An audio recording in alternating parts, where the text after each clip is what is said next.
Hey, everybody. We have caught up with Victor Fernandes. Oh! as part of our Black female landscape and nature photographers focus on our Black men in landscape. And Victor, he tears up the coast up there in the Santa Monica area. And I'm not going to take the time to, mention and say all that he does, because that's what we're here for, so that we can listen and hear from him. And we're going to go ahead and let Victor introduce himself and tell us, about the area that he's at and a bit about his photography. Hi, I'm Victor Fernandes. I live in the Valley, Southern California, and I do a little bit of travel and landscape photography. My wheelhouse is landscape photography, mainly because I just like to disappear and go where no humans are located.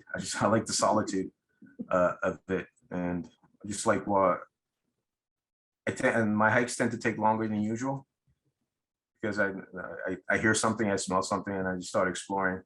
Like this morning, I got back to the house like at 8:30. I started at 4:30 in the morning. So yeah. But 4:30 up early. Most people are either, tossing or turning in bed or trying not to get up. But, like you said, you want to escape, and be out there with some solitude, right? So yeah, I want to get to the hiking trail before anybody else decides to show up. Okay. Yeah, I like that quietness of it all. Nice. So, tell us, how long have you been into landscape photography? When did your photography journey start? A very long time ago. I'm 51 years old. Really? You don't even look like you're 51. It must be all that hiking. My love of photography comes from my father. I was born in Angola, Africa in 1970, and my dad was a sergeant for the Portuguese Army. And in the late 50s, he fought guerrilla warfare in the jungles of Africa, and he had a camera with him. And I grew up seeing all his images, photo albums. He used to develop his own film in his own dark room, etc. So photography has been just the beginning, I guess. And I actually started shooting like really at 10 years old. Started shooting 10 years old. Wasn't landscape. It was just like, because I lived in Newark, New Jersey, etc. I would try to find the little nature coves and go down South Jersey, etc. And just if I didn't have the money for a camera, I would like buy those disposable cameras. So I was like shooting film and stuff. So how did you get to New Jersey? How New Jersey and then you're here in California? My dad worked for the Portuguese government in Angola, Africa. In 1970, there was a coup, and stuff hit the fan, so to speak. Mm-hmm. I'll try not to curse. The stuff hit the fan. Stuff hit the fan, and basically, my mom grabbed me, my brother and sister, and we were born financially well. My dad had we had servants and all this all the other stuff. It was like, okay. So we lost that like that. They blew up my parents' house. My father was he was a fighter, so he decided to stay. He's gonna help people. So my mom, my sister, and my brother. My sister was like a baby. I was like 3 years old. My brother was like going to be 4, and we went towards the Ivory Coast, and there was a refugee camp there. And finally, my father showed up, and we took a freight ship to Portugal because we're Portuguese nationals. The only reason why we were there, and I was born there, is because my dad worked for the Portuguese government. Okay. And so we went to Portugal, and in 1977 we got our green cards, and we flew into LaGuardia, and moved into Brooklyn, New York for 6 months, I think, and then we moved to Jersey City, and then from there there's a Portuguese community in Newark, New Jersey, and we settled in Newark, New Jersey. Okay, and then that's where you had started with your camera and out in New Jersey and trying to find those nature spots. Yeah. At 14 years old, They used to be like smelting factories, iron, etc. And there was a lot of abandoned buildings in Newark, and go and rip down copper and sell it. And I think I made like $5,000. And at 14 years old, being that I had a plane ticket, I mean, I had a passport, like, which is unusual because a lot of Americans do not have a passport until they become an adult, so to speak. Right. So I bought a ticket to Portugal, and went to Spain, and went to Italy, and then my uncle found me in France. My dad. Wait a minute. Your uncle found you. Well, this is the kind of person I've always been. Is like I. So wait a minute. Did you like tell your parents? No. But okay.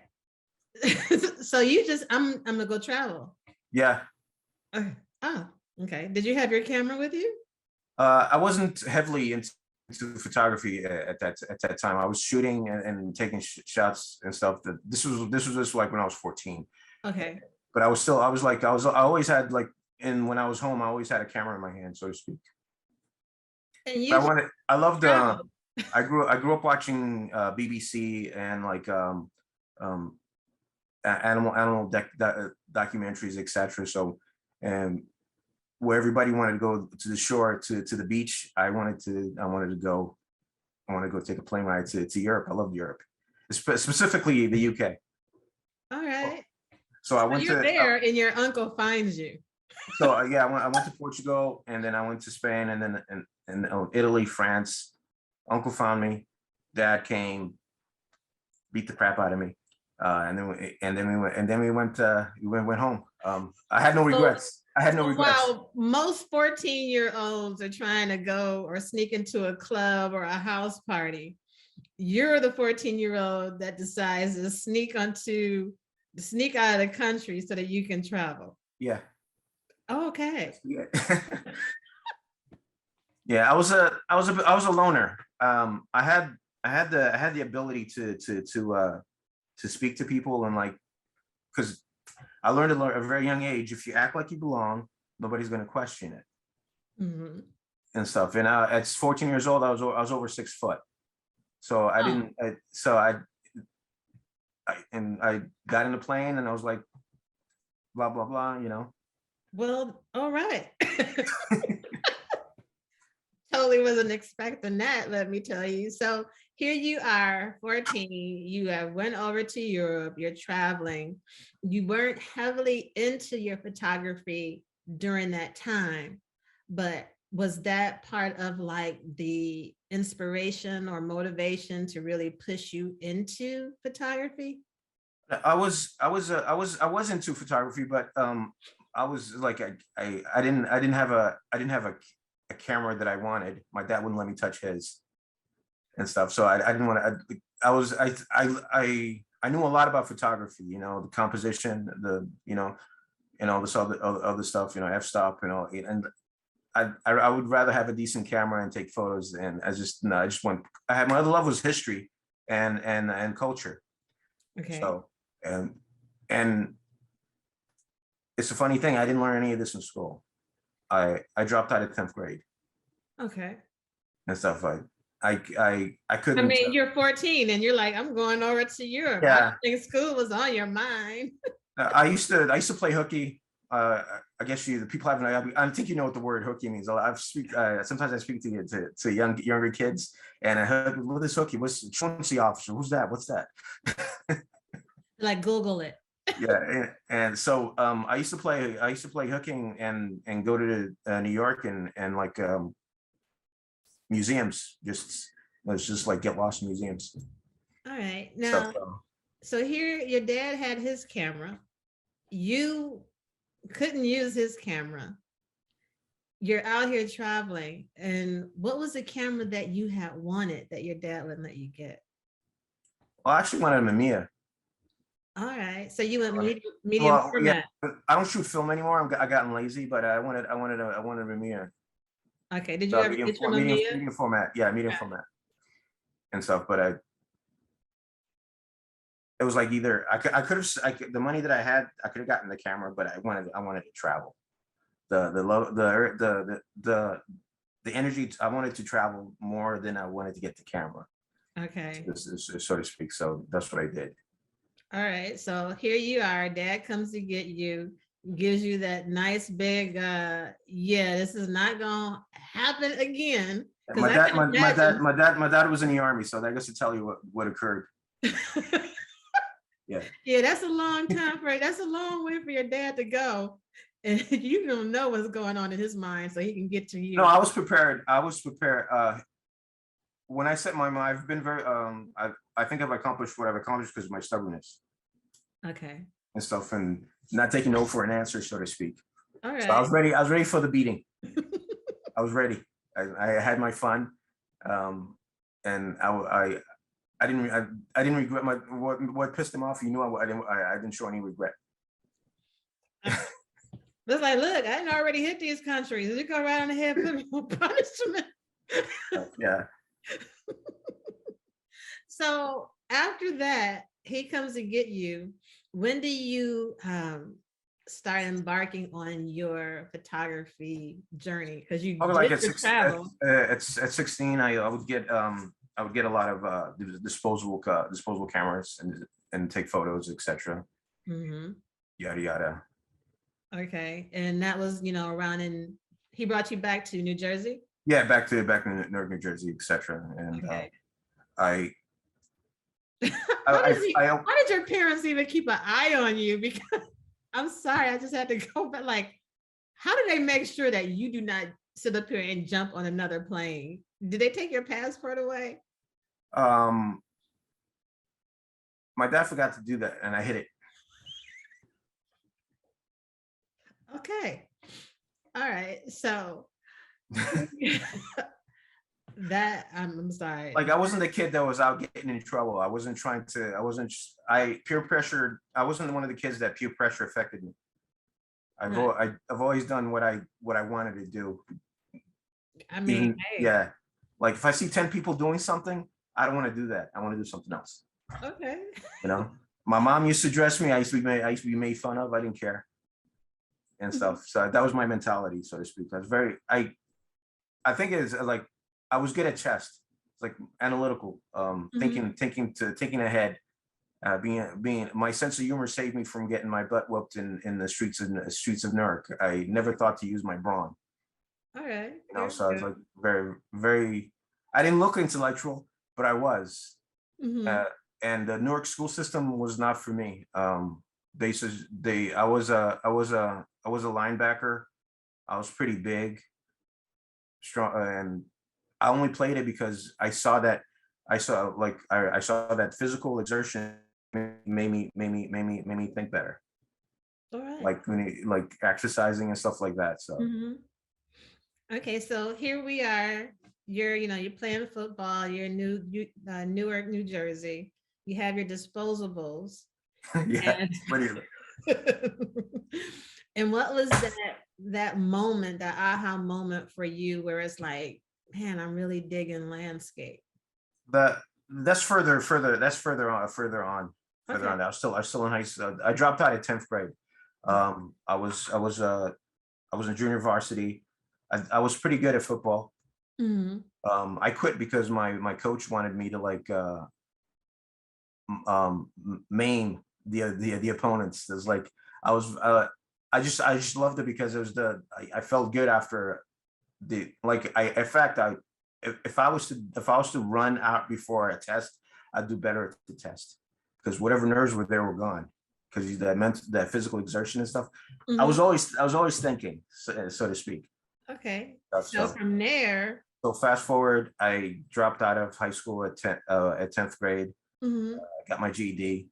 My other passion was my other. Then how'd you get to California? Oh, hold on, I was only 17. I was only 17.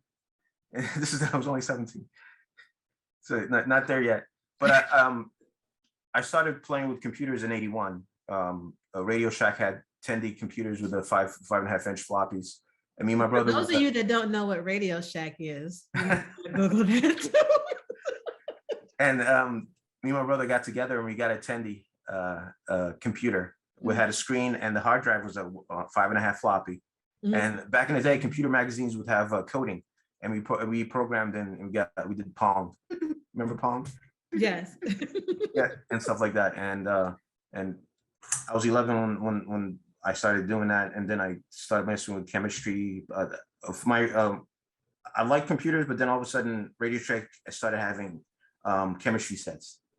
And then I was me and my brother going and like purchase chemistry sets and like do tests and stuff like that. And then like in '87, I got a saved money and I got a Packard Bell computer. Yeah. And stuff. I used to like how are you getting this money? I used to clean windows at the corner. But thing is like I was very what's the word? Resourceful. Yeah, resourceful. I made. Well, when did you get your camera? I want to know, when did you get that camera you wanted? But that's later on, like my early 20s. Okay, bring us into that part. Let's hear about that part. So I dropped out of high school. I got my GED, and I've been playing with computers since I was 11, and I wanted to get a job doing computers. And everybody was like, Victor, you need a college degree to get computers. I got a job at Prudential's in the mailroom, and every so often they had an MIS department. Every so often I would stick my head in there and says, "What are you guys doing?" You know, and et cetera, et cetera. Like a year later, I got a part-time working in the MS department, and then 2 years later, I got a full-time job in the MS department. And fast forward to today, I'm a computer professional with only a high school diploma. I've never, yeah. So that's and backtrack. I lived in my 20s. I traveled the UK and I lived there for 3 years, and that's when my love of photography came. I made friends that worked in a film making factory, and traveled all over the UK. And by the time I came home, I had probably about 300 rolls of film to develop. Oh my gosh. Then tell me, were those all 36 exposures? Yeah, there were 36 exposures. That's insane. What camera were you using when you were over there taking pictures? I was using a Canonet. A Canon, you said? A Canon. It's a 1965. Okay. Canon film camera. All right. So that's when your love for landscape photography really just kind of hit you deep inside. Yeah. And then from there, here you are in California, and you know, I moved to California in 2005. So there's still other adventures that I had, etc. I bet there are a lot of adventures that you had. So this was like between 93 and 95. That's when I was in the UK, and then I came home and I got back into computers, and I also became a freelance audiovisual tech. Okay. And I had those 2 jobs back and forth. But photography still was with you as far as I was always going on hikes, taking photos, etc. And for the longest time, I was the only Black guy on a hiking trail. Yeah. It's like that's not a shocker. I was the only guy coming. I was the only Black dude coming out of a tent. But for me, it was just like this was the mentality of my constituents in Newark. Like, Victor, we don't play hockey. I play hockey. Victor, we don't ski. I've always done things that I'm not supposed to be, like in the social norms. I've always like for instance, I was at a country music festival, and we're still in video. There's a bunch of people doing square dance, and you see a 6'4" guy in the middle of all white people just doing square dancing. I had the most fun ever. I bet you did. Oh my gosh, hilarious. I learned a long time ago, if people see you as a person, whatever stereotypes start to like fizzle away, so to speak. You know, I almost got my being so big, people second thought about beating me up, but I've gotten myself in situations whereas like that racial divide is but again, my sense of humor, they would insult me and say something, I'll return back with like a sarcastic remark, whatever, and stuff. And the one who was like calling me a racial slur, all of a sudden just like stopped, and we're cool. So with you being out on the hiking trails and realizing that, you're, if not the only one, most of the time being. Well, I knew I was the only one. I didn't care. It was like, it's like people like, you get those looks and stuff like that. So, what do you enjoy most about photography? With everything that you have done and traveling and experience, what is it about photography in this present day that you enjoy the most? Like finding that unique subject, and just going to a place and playing with the light that's in front of you, so to speak. And like just like learning, like I get bored if I get there and I already know the settings. I'm like, I didn't get it right, and that makes me come back. This is like the constant learning. It excites me. I hate complacency. Okay. I do better under stress. Oh. I think that's why I did well in computers and tech, is because like when it's a sudden death overtime, it's like I do my best. If it's like complacency just makes me like lazy. My daughter, I think she has the same. Like it's like she's intelligently lazy. She has the ability to like do, like she taught herself to play guitar. She was like, I want to do face painting. She got so good that she started making money from it. Okay. It's just like, but she has to like, she's like me. I have to like, I'm into computers. I make good money from it, but it's because I loved it. I didn't do it because I wanted to get money. Okay. Yeah. I think I would be a very poor person if I found something that didn't pay. Because for me, it's about the loving something. All right. And that gives me the energy. Like in school, I didn't know what I wanted to do in school. I would pass all my tests, but I would miss 60 days. I hated school. Maybe they needed to have a photography program for you. I would have to. I will. Also, the thing about history is like when it came to American history, and they're teaching about our forefathers and stuff like that. Like Washington had slaves, and he went to bed with these slaves, and this is me at 10 years old arguing with my teachers and stuff, because I'll be reading that stuff in the library. I was willing to like sit there and just read for hours, but I couldn't sit down and like and do the normal educated structural way of educating myself, so to speak. So most of the stuff I know, I learned not from school. It's just because something I like. All right. And your photography is something that you love and you learn by doing. Oh yeah, by doing. And photography is an obsession.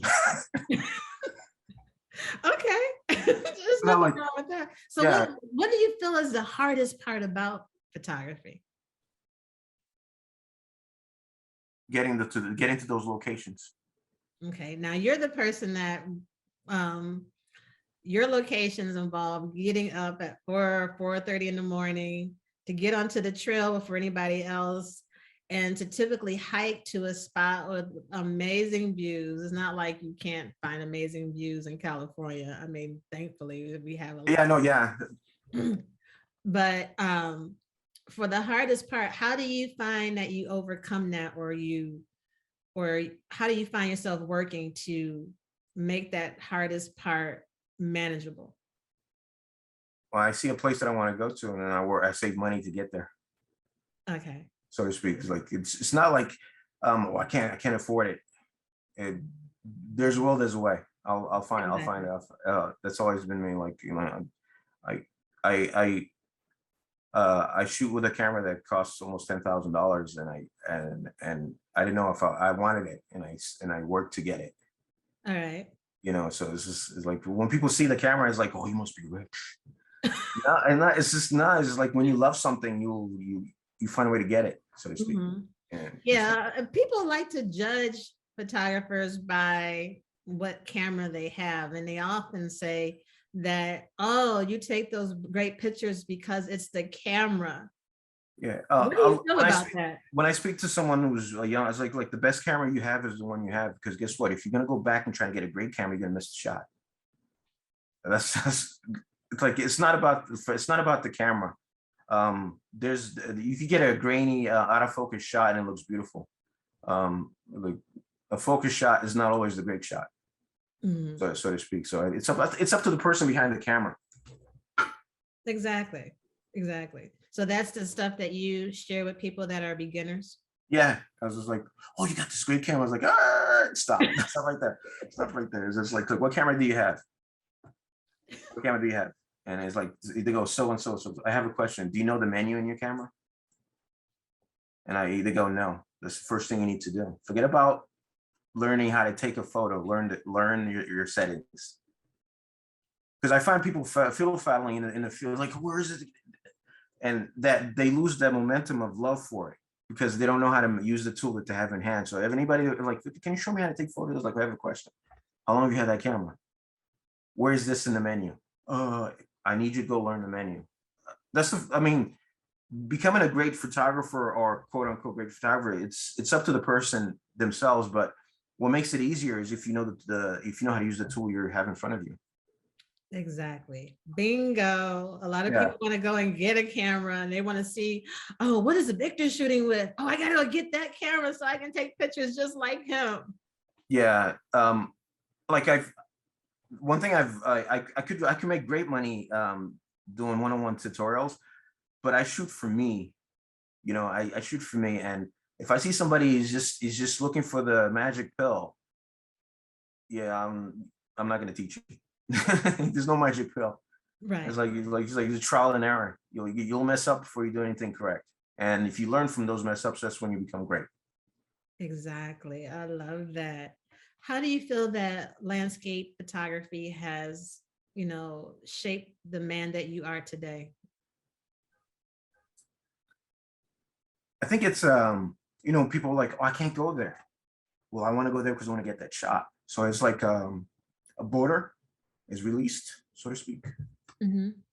If that makes sense. Like there's no boundaries. Like you see that location, you're gonna go there, regardless if they don't speak English or anything. Mhm. So That's it's what like that's what I've noticed about people who do photography. Their mind opens up to the possibility. I'm sorry, they're what? Their mind opens up to the possibility. Okay. You know, like, oh, I could go there, and that leads to something else. Like photography has opened. I've done things that I probably wouldn't have done if it wasn't for photography. Mhm. Such as Whatever you name it. Like I'm in Venice, Italy. It's like never if I was if you was because it's I never had any interest to go to Venice, Italy, and I saw this composition, and I was like, I gotta go. And I loved it. and what 5 hours later you were probably on a plane. So yeah, it's like yeah, for photography, actually, I have to say that computers and photography have led me to places that I've never thought I would go.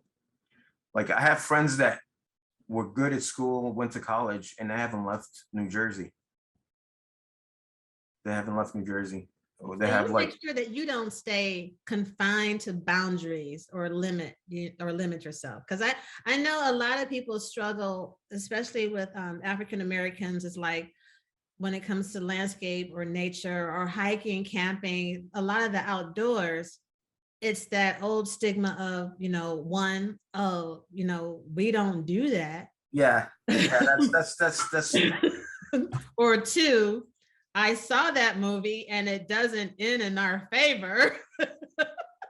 well. Here's the thing: you cross the street, you're gonna get hit by a car. life is too short.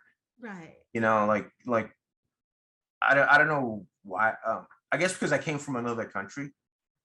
I think it could be Okay. could be a reason, but I don't think so because I know a lot of people that came from the same place I did. They're stuck in where they are because of their skin, and like we don't do that. And they've actually like what are you doing that for, Victor? Like I've been called an alcoton. If you know what that is, because it's like hanging out with white folks. You know, I Yeah. don't see like I see color, but I don't see color. Mm-hmm. You know, if you know what I mean. Exactly. Yeah. Exactly. There are a bunch of, pardon my French. There's assholes in every color tone. Yeah, and and the fact that people allow that mental thought of limiting themselves is just you're limiting a lot of beautiful experiences that you can have. And with you being out and traveling and not being in that box, so to Yeah. speak, how do you keep yourself motivated and not let all of that gibber in your ear affect you? Well, I don't watch a lot of TV. At all. I don't watch a lot of TV. Um, I've always done I've always done things on my own. So I don't need a cheering crowd for me to do something. It's been my MO. It's just like I see it, I want to experience it, I go for it. Is always my mentality. And I've always from a young kid, I've always taught myself how to do things. If I don't know everything, but I can learn it is my philosophy, Mm-hmm. so to speak. Yeah. Yeah, we kind of got a sense of you and your your childhood. You know Yeah. what? I'm just gonna go to another country. I was the kid that put the fork on the outlet because he wanted he started reading about electricity. Okay. All right. and Moving on. I knew to ground myself as I did it, and like how electricity works and all this other stuff. Please do not attempt that at home. I don't do that. Please. I don't do that anymore. But You don't need to do that to become a great photographer. Please don't take Yeah. the fork and put it into the outlet. Just less and ground it. No. What has been your most challenging shoot? Most challenging shoot was my I have this image that I printed 60 by 28, and it's the Edinburgh Castle. It's made out of 17 images spliced together, and you can't see. It looks somebody's offered to buy it for me for $5,000. I've told them no. It's something that's still attached to it. Like I shoot for myself. I don't my I wonder if I could share it. Well, I'm gonna have you send me the image so that I can include it into the video. Okay. Yeah, it took like 3 years. I went back 3 times. They offered you $5,000 and you said no? Because I wanted 10 grand for it. Oh, okay. All right. That's another problem. That's another problem I have is I don't do things for money. I do for myself. Mm-hmm. Pisses off my daughter. She's like, Daddy, you could have. She's in college. She's in UC Davis. Okay. She graduated in three years. She graduates this year. Oh, wonderful. Yeah, she's a chip off the old block, but she loves. I wonder where she got that from. She loves academics, where I did not. I mean, she excels. I mean, there's something just amazes me and stuff. So she got on you because you didn't want to sell the image? Yeah, because she pays her own rent. She just lost her job, but she's gonna find another one, and she's upset that she feels like she has to ask me for something. So that's the kind of daughter I raised. I'm proud of that. Here, baby, here's the money. Yeah. Love, Dad. She's very independent. Yeah, I can gather that. Yeah. I could probably get a sense of that from your description. When you are out hiking, and I know you hike a lot, what's your favorite hiking boots? your favorite brand? Solomon. Why? Solomon. It's waterproof. It fits my size 13 and it's comfortable. I have the high tops, which is I have the all terrain where you go hiking for like 4 days in a row. It's high tops and it's like water resistant, waterproof. And then I have Trail Runner Solomons, Okay. which I go on my regular hikes. And I also have Solomon water shoes when I do seascapes. All right. It's almost like a hiking shoe, but water goes through it, and you could be like walk in the water and stuff like that. It's pretty easy. Oh, okay, cool. I end up using just regular water shoes, but never seem to bring them when I really want to go in. Well, the thing is, sometimes I'm like, it's just a rocky terrain, and there's sharp objects, and I'm like walking semi flooded area for like a mile. And if you have regular water shoes, it's not gonna be a happy time. So I was like, I learned, yeah. I've sacrificed some shoes. I'm like, oh, they're just shoes. I don't care. It's water. I'm getting in. Also, this past September, I went to the Oregon coast. I did get neoprene socks, which go up to your calf, and those are completely waterproof. And I got Tiva sandals. Okay. Because and it's super comfortable. So like you're like in a foot of water, and you're just walking, and you don't. It's almost like it's almost like a wet, but it's neoprene socks. It's just the stock and stuff. And then there's a the water a lot. I love seascapes. I love the sea. I love the ocean. I'm always in Malibu and because it's the closest beach to me. I'm always that's where I learned. And I've been shooting seascapes for 15 years. I started in 2005, teaching myself how to I love the sea. Okay, 15 years doing seascapes. Yeah.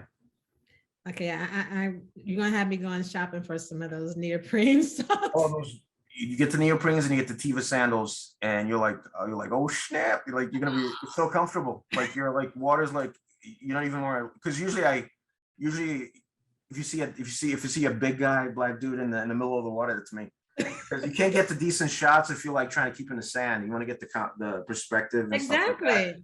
Yeah. That's why I end up sacrificing a pair of shoes. I'm like, that's okay. It's water. I'll wash them and they'll dry. I'll wear them. Got another pair. And what I find is just basic cold water and like hand dry. Don't use hot water. Don't use it. Just soak them in the cold water and let them hang dry, and they'll last you forever, for a very long time. Yeah, I don't put. Yeah, I'll wash and let them just dry. Yeah, because the heat degrades the fabric. And then because then you have the salt water. Yeah. No. It's a science. Right. Exactly. Because you want the stuff to last. Yeah. What's your favorite backpack? Mindshift backlight. I got 26 liter and I got 36 liter Mindshift. Now, does it have a water reservoir as well, or do you just carry water with you? I just carry. I carry usually I have 50 pounds on my back, so I have flask. I have two tripods. I lost my tripod 2 weeks ago, and do you remember when they were talking about tsunami? Yeah. Yeah. Well, I was in this cove, rocky, and all of a sudden the water just started coming. If you look at one of my latest posts of a time lapse of a video, well, where I was standing got flooded really quick. Because you usually have a tripod filming you doing a time lapse. Yeah. Well, usually I have my phone. I do my time lapses on my phone. I'm kind of lazy, but I carry two cameras. One for like high end 4K time lapse, and the other one for stills. I have a Fuji GFX 100S, and I have a Fuji 50R. And those are medium formats. Okay. Both of them. But you lost your tripod when you were there. Yeah. So the water came quick and just. No, I placed it somewhere and I was getting ready, and then I walked out and didn't take it. It was gone. I'm sorry. I mean, what's your favorite tripod? Which brand was that? Well, I had the Benro Mach 3. Okay. My carbon fiber. That's And the one that you lost? yeah, and I had the Real Right Stuff gimbal head. You know how much those cost? That's why my face is like, ooh. If anyone comes across that tripod, or They're they're not in the vulnerable they're not area, gonna return it. So it's I don't know, there might be some good humans that might, see this video. like I was resolved, like I think I'm very like I could cry about it or I could just work to get another. Yeah, it's not gonna work to get Yeah. another one. Like me being pissed, me being upset and stuff is not gonna make it appear in my hands. I had lost something that I had liked a while ago, and I was sharing that with a person, and she says to me, it served its purpose, and now that it's gone, it's gonna be there for someone else, and it's just time for you to move on to something else. So I was like, okay. Look, it's kind of, you hear that, you're like, okay. There's actually another tripod I want that's close to like $1,500. So it's like, now I can work on getting that one. There you go. See, so the one that you had and lost, it served its purpose and its need for you up to that point, and now you can work on getting the other one. It motivated you because you wouldn't even think about getting the. Well, I've been wanting to look the Real Right Stuff ball head. I want to get the tripod for the Real Right Stuff. So I was like, I already had the ball head and I was working on getting, like, now I have to get all of it. Exactly. There you go. Yeah. See? That's the motivation right there. Aside from camera gear, what is always in your camera bag? So not camera gear, not the camera. What do you always make sure that you have with you? Oh, my headlamp. All right. Always, because usually I'm leaving the place at dark or getting there at dark. So I'll make sure that it's charged and it's there. Always have a Scully just in case it's cold. My Patagonia windbreaker is in there. Some trail mix. Okay, snacks, yeah. And my two portable battery to charge my camera batteries just in case I'm there. Oh, okay. Oh, you had to share that, which battery that is, because I usually just like, forget it, I'll just bring all of the batteries. Well, I have 3 batteries, but the GFX, when you're using the GFX, it's 102 megapixel sensor. It's and when you're shooting for those high images, it burns through the battery. I have 3 batteries. Well, I have 3 batteries. Like my 50R, I have 3 batteries, and my 100S, I have 3 batteries because of different batteries. And sometimes it depends on the altitude. The battery depletes at exponential level compared to, because it's the climate, the etc. So I have a battery brick that solar powered. Okay. So if I'm there like for hours, I just open the solar panel, connect it to it, and just leave it in a rock, and it charges. And whenever I need to charge the batteries, I plug in I have my 100S has a docking station where you charge 2 at the same time, and my 50R has a dock station to charge 2 at a time.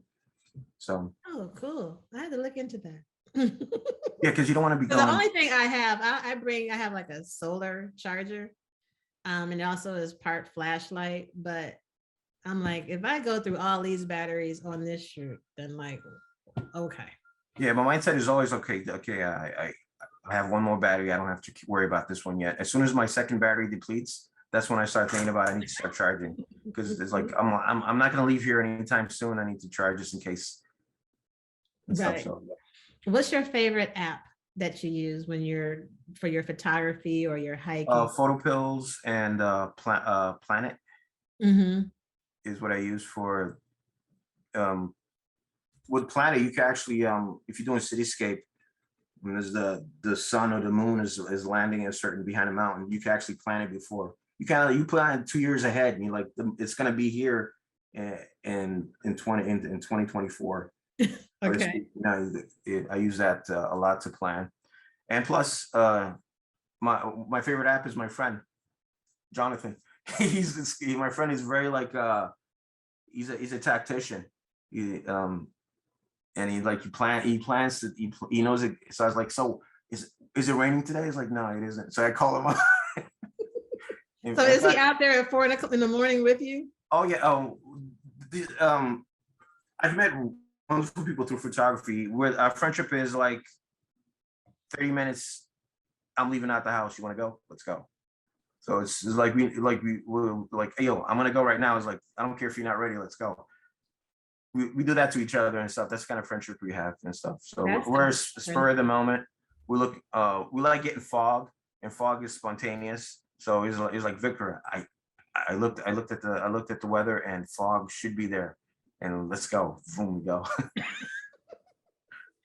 Yes, that's the best friendship, you know. Yeah. Yeah. When someone calls me and it's like, let's go meet up and go to dinner. I'm like, But if you call and you're like, let's go out shooting. Where? What time? I know, right?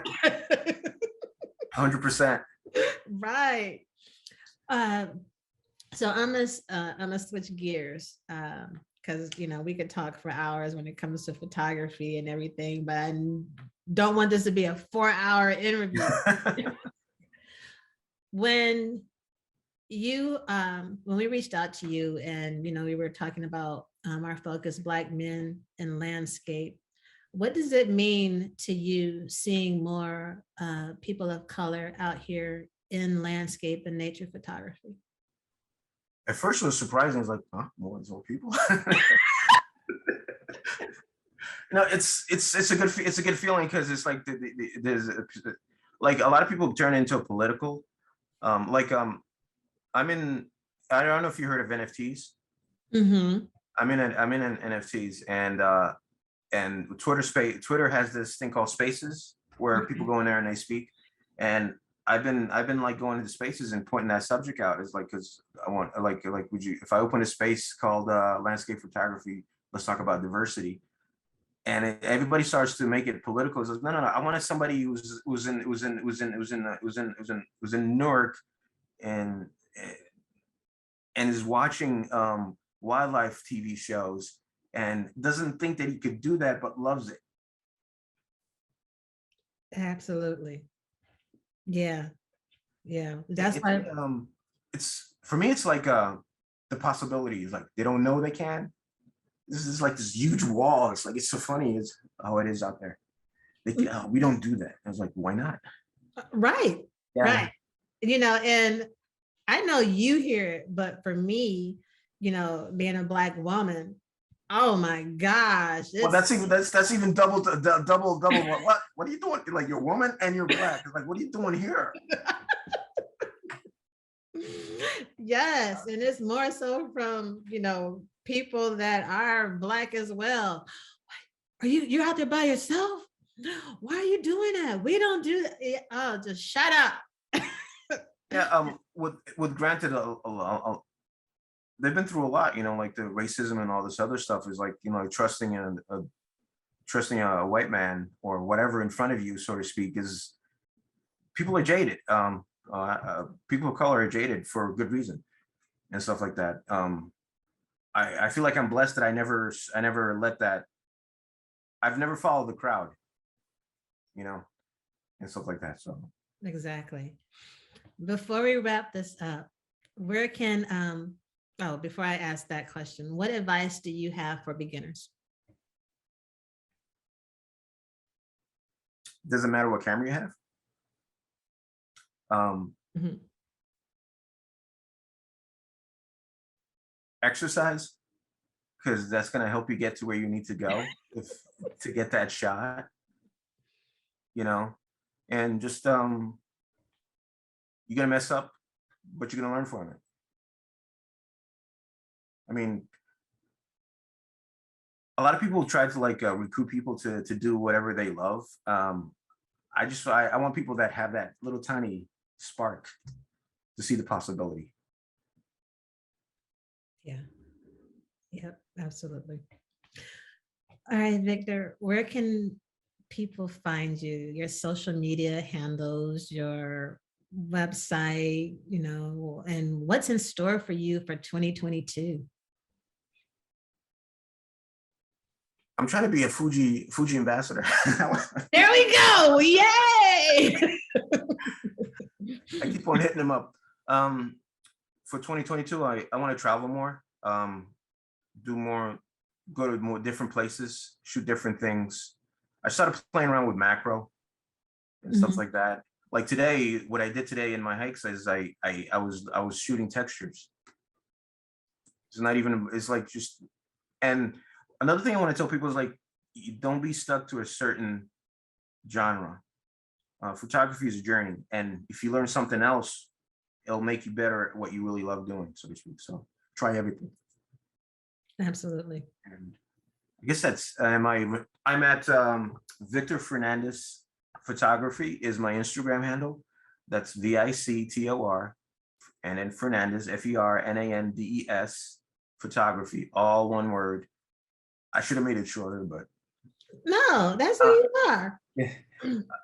The people that type in Louis Vuitton, they get that right. They right? can type in Victor Fernandes. So it's Victor Fernandes Photography on Instagram. In Twitter, it's Visual Girut. That's VICAUL _GRIOT. Okay. And the word Girut is a Creole word for in Western Africa. The tribes used to have a group of people that would keep the oral history of the tribe. So I do the visual. So I was like, that's what a Visual Girut is what is my Instagram handle. Okay. And my website is victorfernandesphotography.com. It's under construction. You can see, you can go there. I'm still working on it and stuff because I revamped it, made it more aesthetically pleasing. Because I have the tech side of my brain fights against my creative side, and like I made it simple. Making it simpler. If you go to those social handles, you'll get to everything else that I'm located at. I don't want to name out a bunch of different. We're going to add all of your links as well in our description. I would love to. I'd like to thank you so much for. Well, I'm flattered. I'm like, well, you want to interview me? Like, yes, you're out there hiking and taking pictures, and you are like passionate about it. Yes, because we need to be seen. We are out here. And for so many years, even for myself growing up, it was just no one that I can identify. So we are definitely changing that narrative and getting it out there so that we are here and we're doing it, and for people to rely on us for a resource and reach out to photographers like yourself. And it's like, oh, I love his stuff. I need to reach out to him, Yeah, if anyone has any questions, just hit me up, That's cool. So we're going to put Victor's information in our description here. We thank everyone for watching the interview. Please be sure to like, share, comment, share, and share. This is going to be in YouTube, right? Yep. And then comment and subscribe to our channel. There's so much more that we're going to be bringing to everyone here on our YouTube channel. And thank you so much, Victor, for allowing us to. It's a pleasure. Have a good day. All right. Thank you.